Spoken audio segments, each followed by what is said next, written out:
Howdy everyone, Ryan here from Knights Around the Table. There's a snake in my boots, and this is a game called Great Western Trail, which I did not buy for the longest time because the cover art is horrible. It's famously horrible, and numerous people have commented on it online, and I just passed it by. I saw it on the game store shelves numerous times, and I wasn't interested at all. Now, I've read the legend of the cover of this game, and I think it has something to do with somebody getting sick and the artist having no time to prepare, and it was, the weekend before the thing was due, yada yada. Anyway, there's an obvious copy-paste job going on in the cover, and some people have said that this guy, even without the copy-paste job, this guy looks like Dr. Zaius from Planet of the Apes, which is extremely apt. The artist for this game, Great Western Trail, is a guy named Andreas Resch, and you may recognize his work from another famous and popular game called Istanbul, which has a similar style. It's not quite as creepy, uncanny valley as Great Western Trail until you look at the expansion cover art, and then it's like, ah, no, get it away. What is wrong with that guy? I don't understand. I've complained about it before. I don't understand what is up with board game artists and human beings. I can imagine how the conversation goes when board game publishers hire their artists. And I think it goes a little something like this. Hi, it's XYZ Publisher. You're an artist? Yeah, we're looking for an artist on our next board game. Can you draw maps really well and objects and landscapes and animals and things like that? Yeah? Yeah, okay. What about your human drawings? Your faces, your bodies. Does it look like you've never taken a life drawing class or seen a fellow human being for your entire life? Great, you're hired. Scene. All right, I've given enough crap. The reason why I did eventually buy the game is I'm not quite on the forefront of deciding which games are good and which games are bad. I don't see enough new games. But this one, for some bizarre reason, has topped the Board Game Geek Top 100 list for a very long time. It's really had a high position. People really like it. And whenever I hear people mentioning it online and talking about it, they say, oh yeah, it's a great game. It's a great game, Great Western Trail. So it looks like a case of not judging a book by its cover. I'm going to open it up and just take a look at the components inside. I won't tell you how to play. I won't know how to play myself. That's how unboxings go. Isn't that fascinating? Let's watch more. Check the playlist. I'm linked in the bottom. Here we go, Great Western Trail.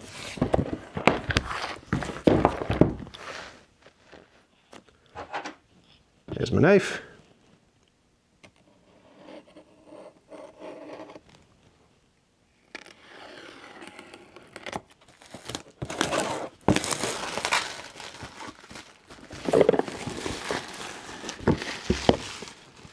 There's a few themes I really get into. They are space, pirates, and cowboys. Love them to death. So I'm really excited to have a new cowboy game because I don't really have that many in my collection. I have Bang. It was enjoyable when I got it many years ago, but as I play more and more board games, I see the flaws in it. I don't like the player elimination, and there's a whole lot of luck, which I don't mind tremendously, but it gets a big rating in that game, and it takes a little bit longer than I wanted to. I was really happy when the Bang digital version came out because digital versions speed things up a whole lot. You can play by yourself anytime you want, as many games as you want, as often as you want. And I loved the soundtrack in the digital version of Bang. I would hum it to myself all the time back when I was playing the game. It's beautiful. It's made to sound like what's his name, Ennio, the guy who did the soundtrack for The Good, Bad, and the Ugly, the Man with No Name trilogy. It's beautiful, great work.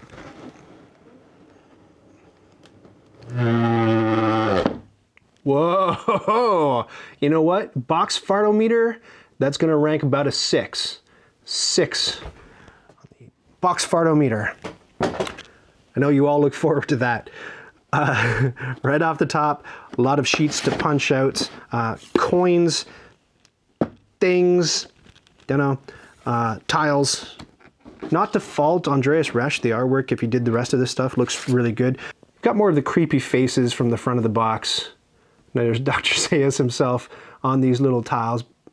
but they don't look quite as bad. I think one of the things that's off-putting about his artwork on the cover of the box is the eyes are almost too big for the heads. They're big and they're almond-shaped, and they got huge, they're brown eyes, so it looks like the whole thing is pupil. It's really Twilight Zone-y. It doesn't look like the same problem is going on with these guys. They're a little less spooky, bug-eyed, so cool. And it's interesting, most of the games that I unbox have the instruction booklet right off top. Maybe that's not that interesting, but here's the instruction booklet. Oh, it's beautiful, full color, illustrated, gorgeous looking rule book, and pretty dense, and big pages, and it clocks in at around, don't need to say around, I can just look at the page number. So 16-page instruction booklet. And it reminds me, the layout reminds me a lot of The Voyages of Marco Polo. If you want to watch that video, please do, tell your friends. I'll read that later, obviously. More punch cards, holy cow, a whole stack of a lot of things to punch out. More of the same, little tiles, coins, 1.5-inch tiles. And here we go, our board. I'm gonna open this right up. Ah!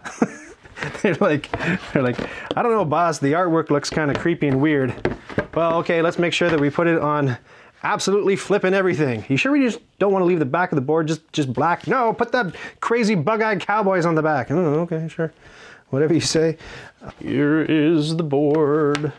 I'm gonna guess, one of my favorite things in board games, I'm gonna guess that it has a modular setup because we have all these dotted line boxes to hold the 1.5-inch tiles that are coming out of the punch board. Love it, modular setup is fantastic. And it looks like, I'm just guessing here, but it looks like this dotted line that goes all the way around the board is, I'm gonna blow your mind here, is the Great Western Trail. Now that's just, I mean, it's just my power of intuition figuring that out. I know you're all probably blown away by it. Yeah, fantastic. There's a train that goes around the edge. Oh, look, and there's an icon. Cool, there's an icon for little trains. Who doesn't love little wooden trains? Do we get any? Well, let's put the board away.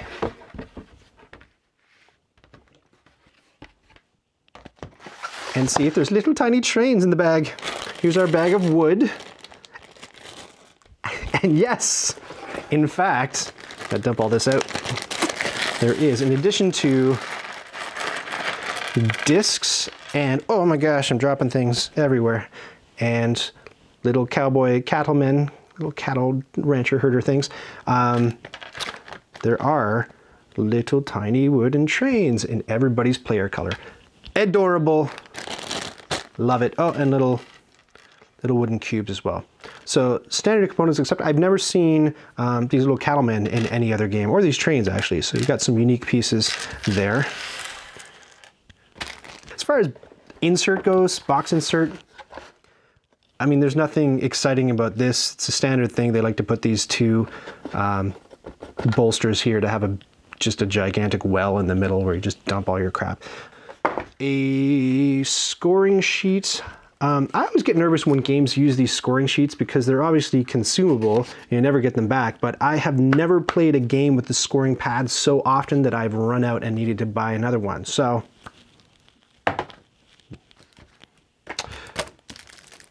and 2 decks of cards. If I had to estimate, I would say that each deck has about 50,000 cards in it. Not my skill. I'm gonna open one of them. Beautiful, look how easy that was. Already, top of the Board Game Geek list, just for ease of opening the decks of cards. We have beautiful cows. I have actually seen one of these cards online because somebody was talking about how adorable the baby, this guy. That is cute. The West Highland calf. Oh, he's got like a little malt-top hairdo. He's gonna go down to Apple Studios, cut an album. Cute, very cute. So we've got cows, because I guess I'm gathering that you play cattle ranchers in this game and you're trying to get the cattle along the Great Western Trail from beginning to end. Cows, cows, cows. Ooh, Black Angus, which I have on good authority are delicious. And the last thing in the box are these player mats, which are each different according to the different player colors. You have blue, saffron, crimson, and alabaster. I think that means white, doesn't it? I guess.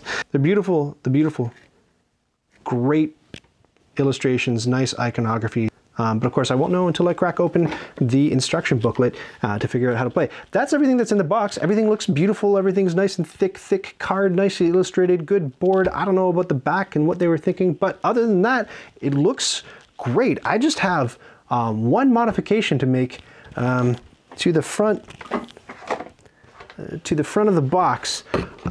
Just give me a second.